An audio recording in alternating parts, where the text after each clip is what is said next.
Sebab Abang Ramli ni tak suka dilayan seperti VVIP. Siapa pun dah tak tidur dah hotel tu kecuali Ramli Sharif je. Dia pergi sebab dia kata daripada zaman Sweet Charity sini aku tidur. Kalau jumpa Ramli Sharif berjaya sebagai penyanyi, hidup dia sangat sederhana. Saya sampai ada satu allergic tuan-tuan kalau dia ajak jumpa, saya keluar dengan pakaian yang murah. Takut megah saya daripada dia. Dia pakai corduroy RM30, satu t-shirt, tali pinggang, duduk. Minum teh tarik, cok udang.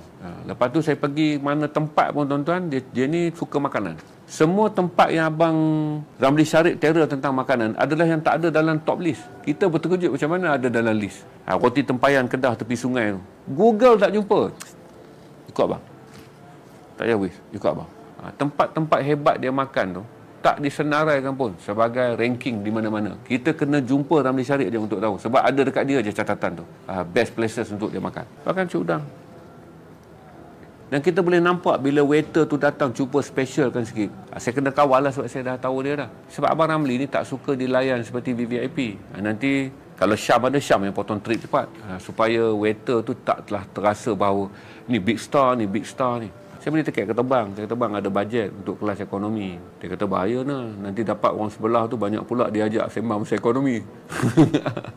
So saya kata ada business class. Saya kata bang, malu lah bang. Saya beli business class lah kat bang.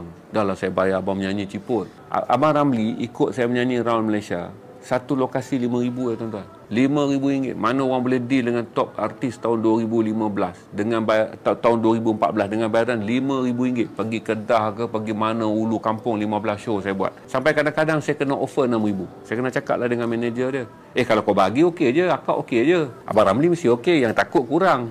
Ada tempat-tempat tu saya bagi RM6,000. Jauh sikit saya bagi RM7,000. Saya sewakan dia satu hotel. Ini lagi lawak. Hotel ni cantik di Kedah tuan-tuan. Baru buka. Saya lupa apa nama hotel lah. Tahu tak jelas kali dia tidur kat mana? Saya kata lagi ni bang. Okey tak? Tak apa. Dia tenang. Hotel ni tak boleh book online dia orang kata. Sebab dia dah bercakap dengan Syam, pengurus dia ni. Hotel tak boleh book online. Nama hotel tu Mahawangsa. Depan Balai Polis Trafik Alor-Star. Siapa pun dah tak tidur dah hotel tu kecuali Ramli Sharif je. Dia pergi sebab dia kata daripada zaman Sweet Charity sini aku tidur. Lepas tu saya tanya dengan dia kenapa abang tak nak pergi. Dia kata hotel ni aircon dia okey lah. Kalau hotel yang blowing kuat tu abang sejuk. Dia kata abang dah banyak kali dah kena hotel kuat je. Dia kata kan abang akan turun tidur atas lantai. Abang tak boleh tahan blowing aircon sejuk. Abang kena cari kan blowing aircon kan. Katil 2. Dia tidur tengah-tengah tu sebab dia tak tahan sejuk. Tapi sebenarnya bukan tak tahan sejuk. Cara dia merendah diri. Dan nak cerita tuan-tuan, kalau saya orang panggil bagi tok, tapi sekarang kalau orang panggil bagi tok saya akan setujulah sebab hotel tu Ramli Sharif tidur. Tapi kalau orang lain lah panggil saya pergi Kedah suruh saya tidur hotel tu, saya akan kata kat penganjur, you ni tak tengok orang suruh tidur hotel Mahawangsa depan Balai Polis Trafik Alor-Star.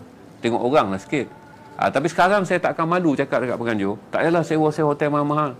Tidurkan saya dekat hotel Mahawangsa je sebab Abang Ramli tidur situ. Saya ingat RM100 tak sampai hotel tu. 3 star tak capai, dia tidur.